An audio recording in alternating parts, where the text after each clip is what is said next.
Yellow. Blue. Well, what we'd like to do for the next, hopefully 15 minutes, just think back to when your family got together and everybody had a slideshow from your big summer vacation. Well, that's kind of what this is, but we've got several pictures we'd like to go through. They'll sort of acquaint you with Costa Rica, not only who we saw, but what we saw, and also some of the beauty of the country. Mine's still not working? You're working. I'm working. They say I'm working fine. You just don't hear an echo. But okay, so that's the whole point of today. So it's very free-flowing. People will, that's why we've got mics. We'll just, if something is triggered by looking at these images, people will share with it. So it's completely unscripted. So Look out. you're flying without a hat. Well, just to sort of orient you, that previous picture was the five of us, probably as we departed San Diego for our 7-hour flight down to San Jose, Costa Rica.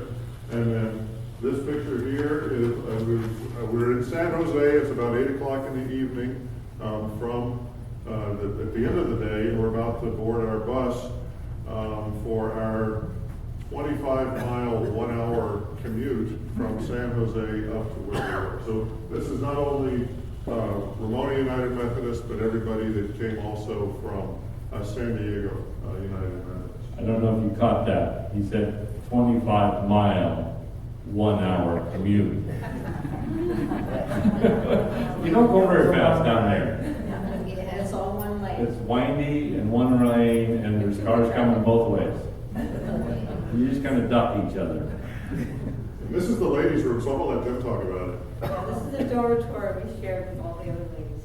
We had 2 dormitories. Looks like the guys, except for my sheets were pink. Children's sheets. So I had Superman, we had Batman, we had all kinds of fun sheets. Holly got volunteered to be on one of the upper bunks. And if you look at the rungs of the ladder, you might see something that's kind of odd. The rung is on the inside, so it's kind of challenging. And of course, she woke up every time I had to get up.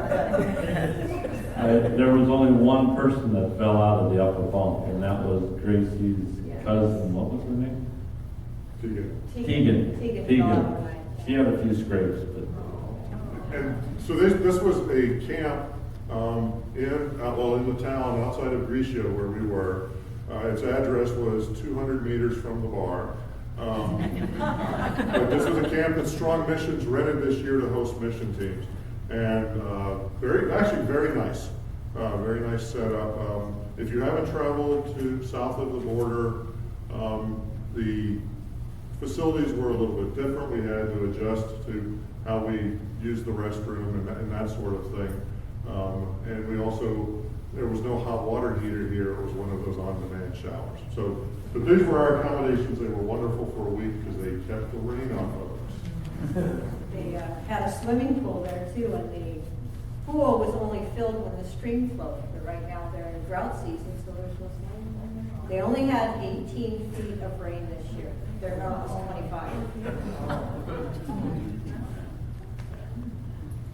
So there is a Methodist church, so we arrive on a Saturday, and Sunday morning, what do all good Methodists do once you get to a new town? You go to the local church. And this was Iglesia Metodista, and we got there. This is a picture actually outside, and go on to the next picture. One of the things that they do, they have a dance team, and the little girls, and there was one adult leader, and during the music part of the program, the girls had a scripted choreographed dance that they performed throughout the music. The greeting and opening songs and stuff that went on for 45 minutes. Yeah. Along with a testimony built in. The testimony was quite impressive. It was translated for us, but you could see the passion. I think it was the minister's wife, wasn't it? Mother, okay. And the passion that she spoke with, and even the translator tried to attempt to get that kind of passion, but you could just see it, even though you weren't understanding her words. And she spoke about family marriage, children, and that anyone who had problems with any of those areas of their life, to bring that to God, to bring that to the sermon that day. And here's what the inside of the church looked like. And by the end of the service, even 2 hours, at the end of 2 hours, every seat was filled. People were standing. There were people standing outside listening in. There were probably 200. Yeah, taxis just kept coming in, dropping people off, taxi after taxi. And lots of children, probably, 200 people and probably 75 to 100 children of various ages. They got to leave after the first hour, they went to the Sunday school. And here's the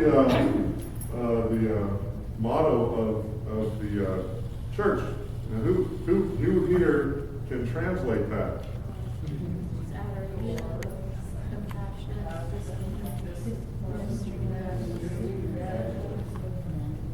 So even though it's a foreign country, see, we can figure it out. And that's exactly what we were doing all week, was figuring out, even though, I personally don't speak Spanish, but we still were able to communicate with a lot of folks. Okay, next. And what does this look like? Mark, you can explain it. That was the birthday blessing for there was actually 3 of us. There was one little girl that had a birthday too, but she wasn't up there. Every week they did a birthday blessing and brought everybody up the birthday for that week from the church. And it was my birthday on Saturday, so I got to go up on Sunday. And we recognized the tune, sort of, even though we didn't know what the words were. Right. And this is just a picture of that we saw us driving around, because we were transported in either small buses, school buses, small school buses, or the large. This was actually across the street from where you guys had lunch that one day, Sunday, where you guys had lunch. And as you can see, the business is down below, and then the housing, their living quarters are right above or behind their business. And they're stacked right on top of each other. So, who's in this picture that wants to share what silliness you're doing You're there?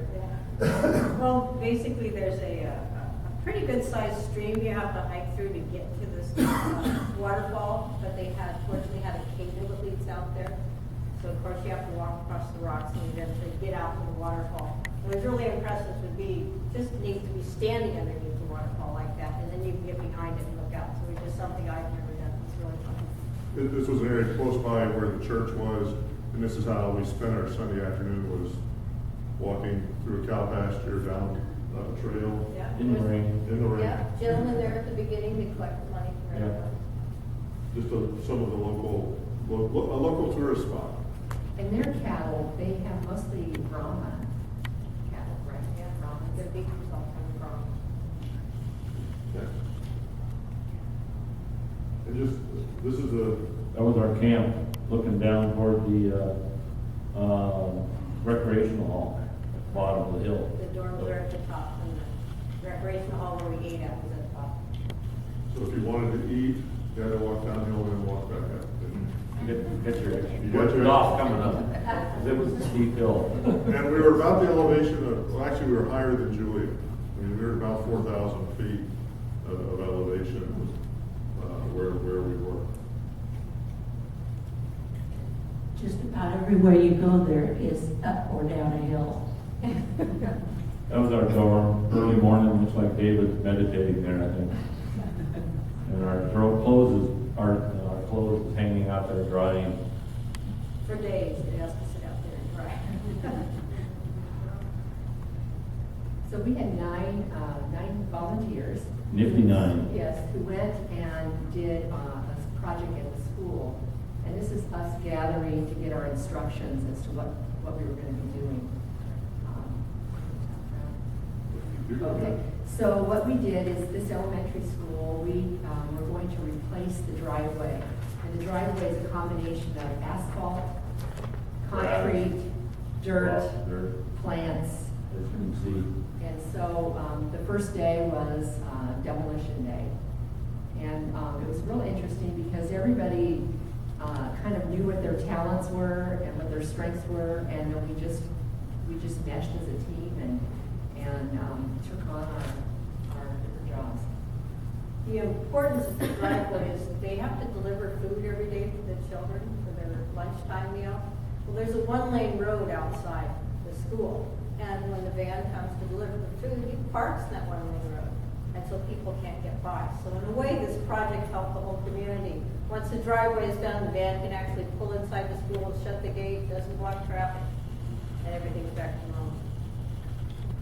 So in this picture, you see we're under the little overhang because it did rain most days. There was a couple days after we did the cement that day one, okay, where we kept working.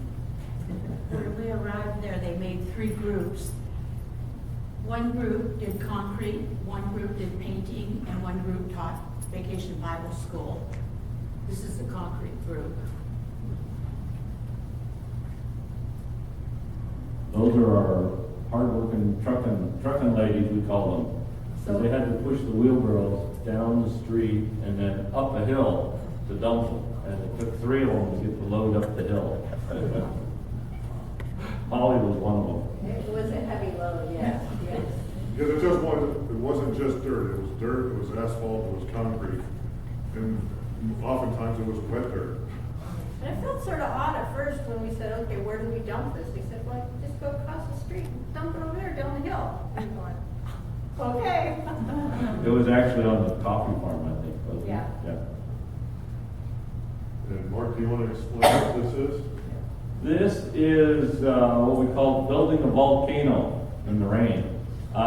First we hauled 7 loads of this gravel combination, dirt and sand from a big pile that they had there and dumped it on the concrete slab that they had where they played basketball.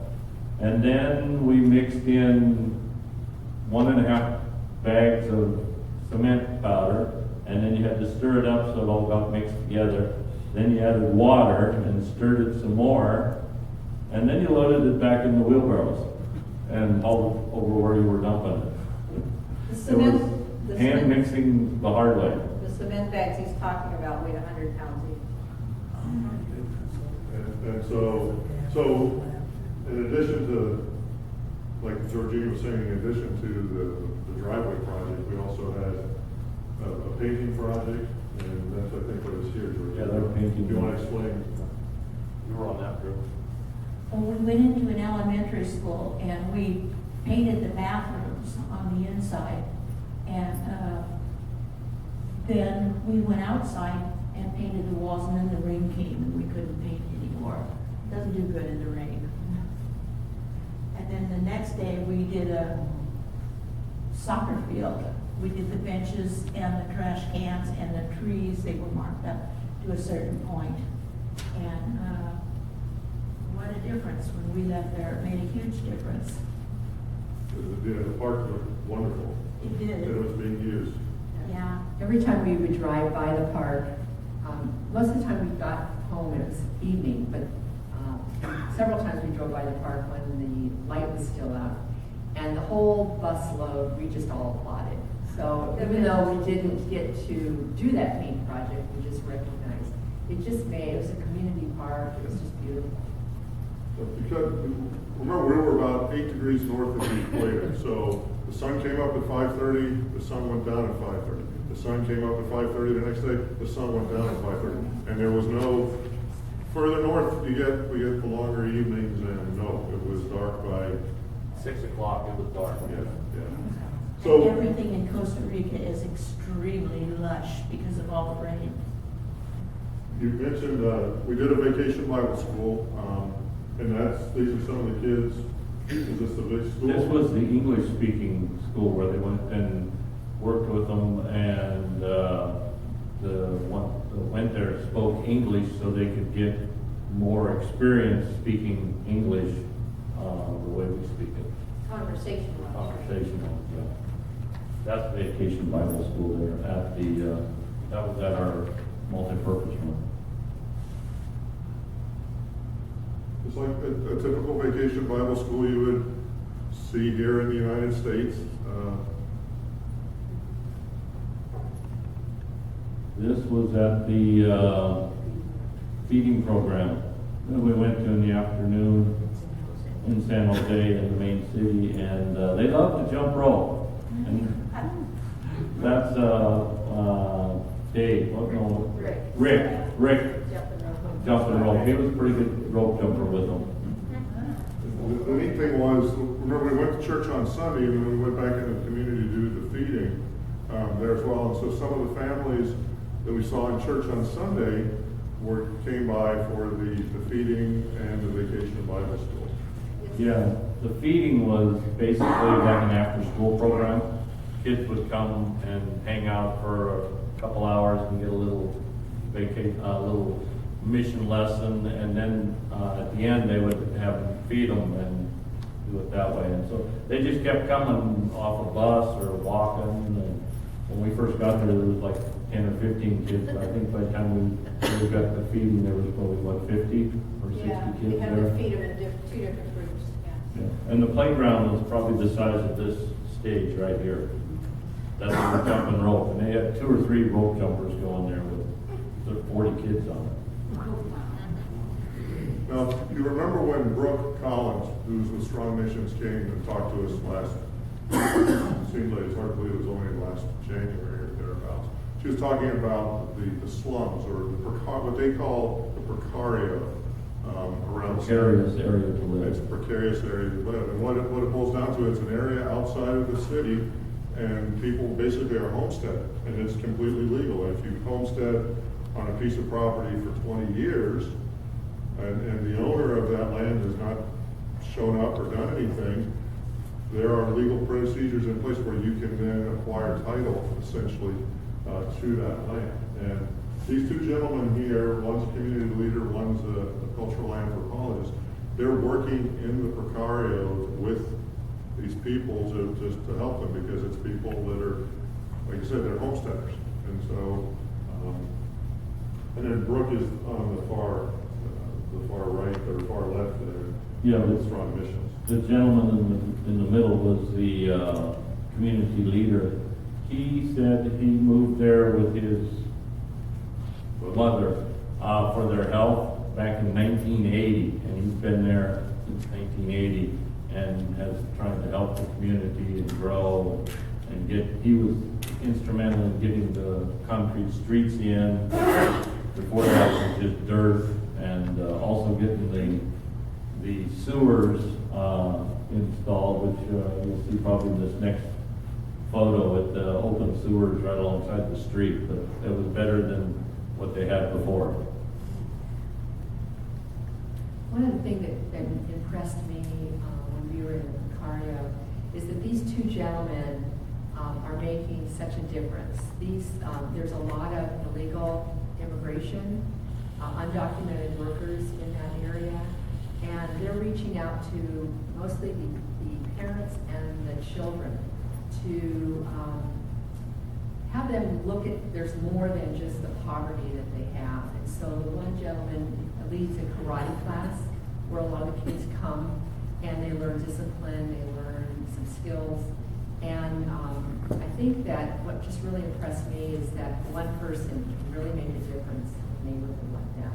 Whether you're in Costa Rica or whether you're here in San Diego, that that was what struck me, is that 1 or 2 people Yeah. can This, really make a difference. I think, particular area they said was about 40 acres, and there were 60,000 people living there. 30 of them that they knew of that were documented. But they said it's more like 60,000. And they gave some examples of the children that are at such risk, because there's not a lot of jobs in that area, and there's crime, there's drug trafficking there, and that the children will look at maybe another child whose parent is involved in something illegal, who has money for uniforms, who has money for books, and their parents are struggling to be able to provide that. And they think that the child of the person who has an illegal kind of operation is kind of higher up in the structure than they are. And that's what these two community leaders are trying to do, is to break that cycle, to be able to give all the kids an opportunity. They said school was about $300, even though school is provided by the government. The family has to pay for books and uniforms. It costs about $300 per child per year. Well, here we move back, this is just a neat site. This is in Grisha, which was probably the large community near where we were. And this was, I believe, it's a big Town square, yeah. It's a town square, and I believe this is a large Catholic church. Now, you think that was made out of bricks and mortar, right? That's the tin church. It's made out of tin. It's tin. It's riveted. There are rivets holding that together. We don't have an inside picture, but it looks, I mean, it's a cathedral, but it was made in Belgium or. I have one on my iPad if you want to see some of the inside picture. I need to get it on here, but. So now we're sort of moving into some of the, you'll see a little bit of agriculture and some of the other things that are going on. So somebody want to explain what this is? This is where they went to the coffee plantation, coffee farm, where they actually grow the coffee. They're having some problems with the coffee this year. They said because the weather's been so different, it'll bloom and then produce the coffee seeds, and then they'll ripen. And then they'll have another harvest, where they used to have just one harvest each year. So they're having some problems there with their agriculture.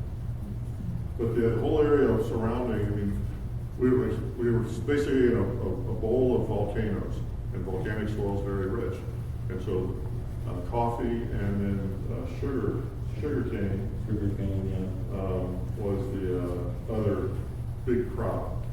So that La Coretta that I was talking to the kids about, I mean, they're still doing it, but they're not using it to haul that stuff to market these days. And David, isn't that the plantation that you were selling the coffee from?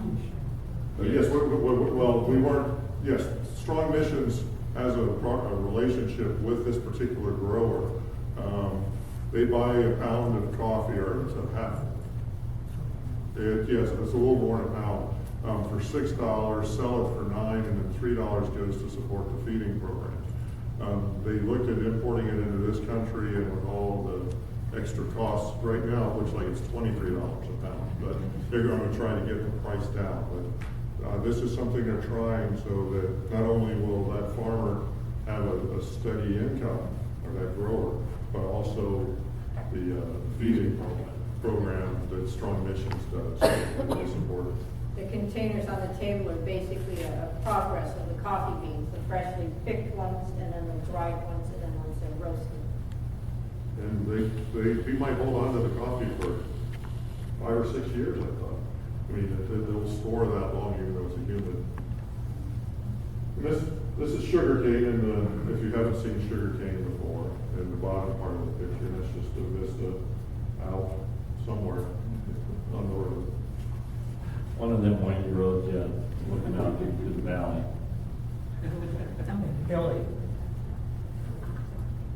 So we went to a souvenir store, but at the souvenir store, they took us on a tour of the folks who are doing all that woodworking.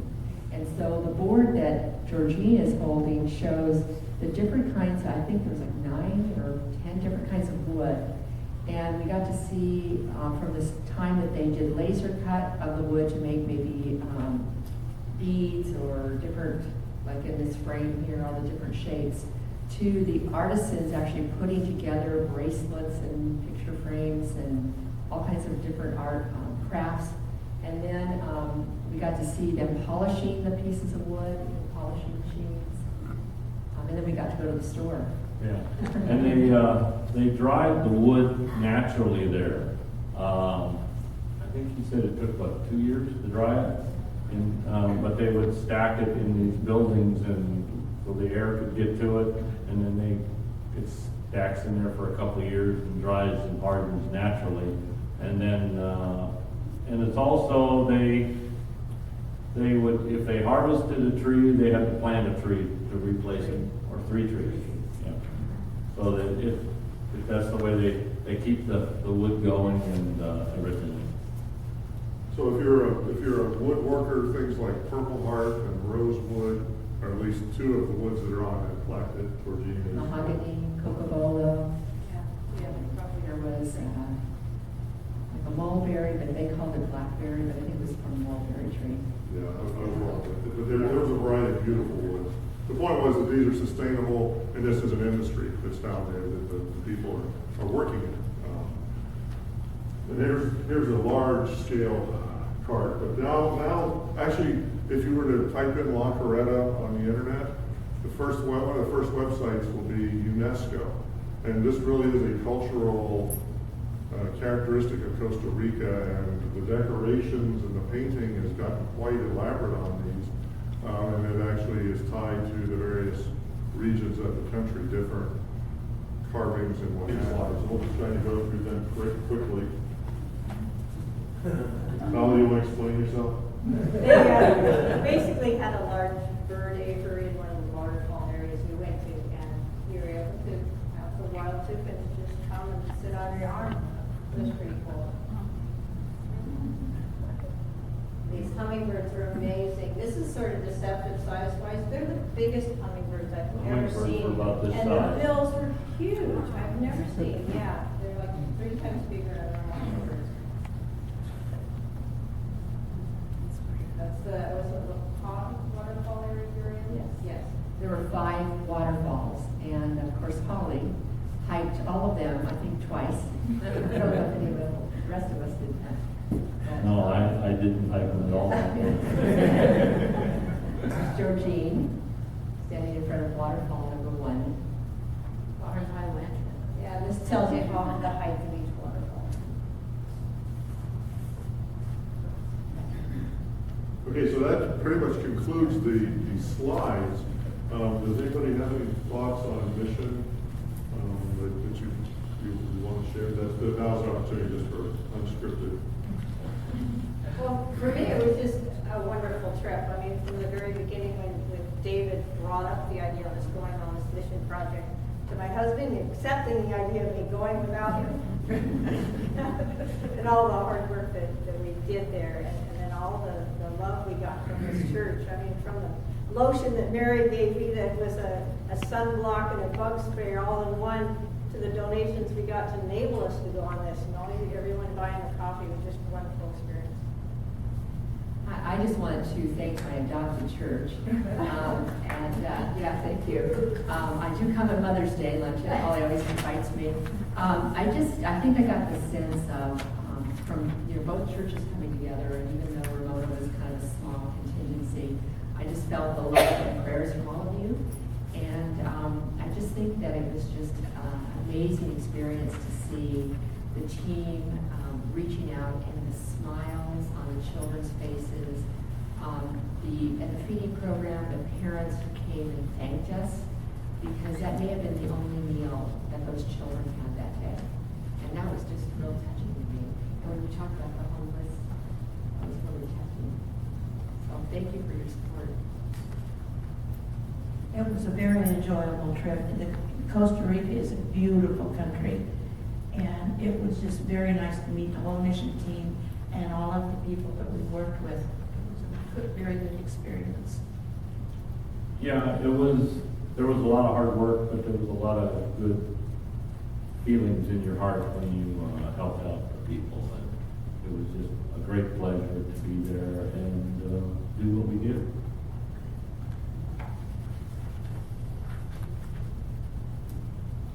So what you see on the slide now are some of the faces of mission in Costa Rica. We were there for a week. Okay, the folks that you see on the slide work for Strong Missions. They are there for a couple of years. In the background, I don't remember the fellow's name on the left, but the fellow on the right is feeling called to go to Nicaragua, which is right across the border to an area that's sort of stuck between 2 towns, and the people have to walk 1.5 miles to get potable water. And so he's feeling called to go and basically work on us getting a reliable well that's deep enough, established in this community, and then getting piping out to the homes so that the women and children aren't having to bucket all the water they need like I said, a mile and a half. Then Lanier here on she's the young woman on the left with her arms out like this. She was a college student, and she felt called to go to Costa Rica and just as a student intern, and she went down there for 3 or 4 years running. She fell in love. She married a man from Nicaragua, and she's down there. And then Brooke was our host. You met Brooke. She came here. She told us about this wonderful mission opportunity. And these are the people that the money that we were worked to raise, the $500 per participant.